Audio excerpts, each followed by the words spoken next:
The death of the coast. The first time I saw them, I knew trouble had come. The white men arrived on our shores with their tall ships, their pale faces, and their strange tongues. We, the Fantis of Cape Coast, were already used to their kind. Traders, priests, and soldiers. But these men were different. They did not come to trade cloth or iron.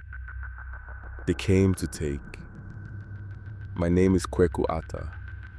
I was born in a fishing family, but my uncle Ebo Mensah was a trader. He dealt in gold and sometimes helped the elders when it came to speaking with the British. He could speak their language, and they respected him for it. But even he knew that respect from a white man only went so far. It was the year the British decided they would take full control of the Gold Coast. The Ashantis were fighting them, and the British wanted us, the Fantis, to stand with them. They promised protection. They said they would stop the Ashantis from attacking our towns. But the elders knew better. The British did not give without taking more in return. One evening, my uncle called me to follow him to the castle. The governor had sent for him. Cape Coast Castle was an old fort, built by the Portuguese, then taken by the Dutch, and now held by the British. Its thick walls held secrets no one dared to speak of. I had never been inside, only seen it from the outside when I went to the shore. The soldiers at the gate let my uncle in, without question, but they stopped me. "He is my nephew," Uncle Ebo said. "He carries my messages." The soldier, a tall man with sharp blue eyes, looked at me and shrugged. "Go in." The castle smelled of damp stone, gunpowder, and something else, something swa. As we walked through the halls, I saw doors made of heavy iron, leading down to dark chambers below. I did not ask what was behind them. I already knew. The governor sat behind a large desk, a glass of wine in his hand. His name was Captain Maxwell. He had been here for 2 years, but he ruled like he owned the land. "Mensa," he said, his voice slow, like he was tasting each word before speaking it. "The Ashantis grow bold. We need your people's help. We need warriors." Uncle Ebo nodded. "And what do we get in return?" The governor smiled. "Trade, security, and friendship." I watched my uncle's face. He did not trust this man. He never did. But to refuse him outright would be dangerous. "We will speak to the elders," Uncle Ebo said carefully.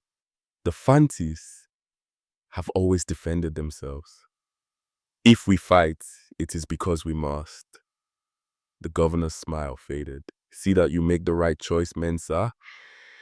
That night, the elders met under the great tree in the center of the town. They argued for hours. Some said we should join the British, that we needed their weapons to keep the Ashantis away. Others said we should not fight another man's war. The British were not our saviors. They were here for themselves. In the end, the elders agreed. We would not fight for the British. We would protect our own, but we would not shed blood for them. When the governor heard our decision, he was not pleased. A week later, British soldiers came into our town and took 5 of our young men. They said the men had stolen from the castle, but we knew it was a lie. They wanted to make an example. My cousin, Kwame, was among them. We waited for their release, but they did not return. Then one night, I saw my uncle sharpen his knife. "We cannot let them take our sons," he said.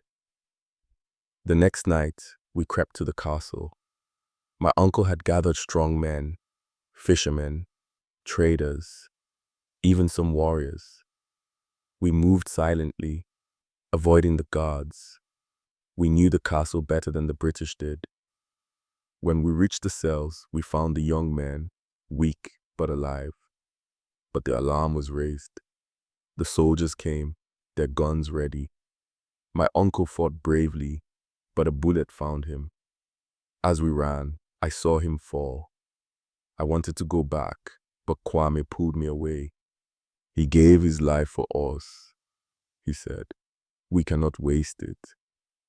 We escaped, but the next day, the British made their message clear.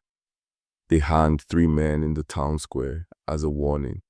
The message was simple: obey or suffer. I never forgot that day. We buried my uncle in secret, and the elders mourned. But something changed in our people. We knew then that the British were not here to protect us. They were here to rule us. Years later, when the call for freedom came, I was among those who answered. I had seen what the British could do, and I knew that we could not live under their rule forever. The Gold Coast would not remain in chains. And though my uncle did not live to see it, I knew he would have been proud. Some debts must always be paid.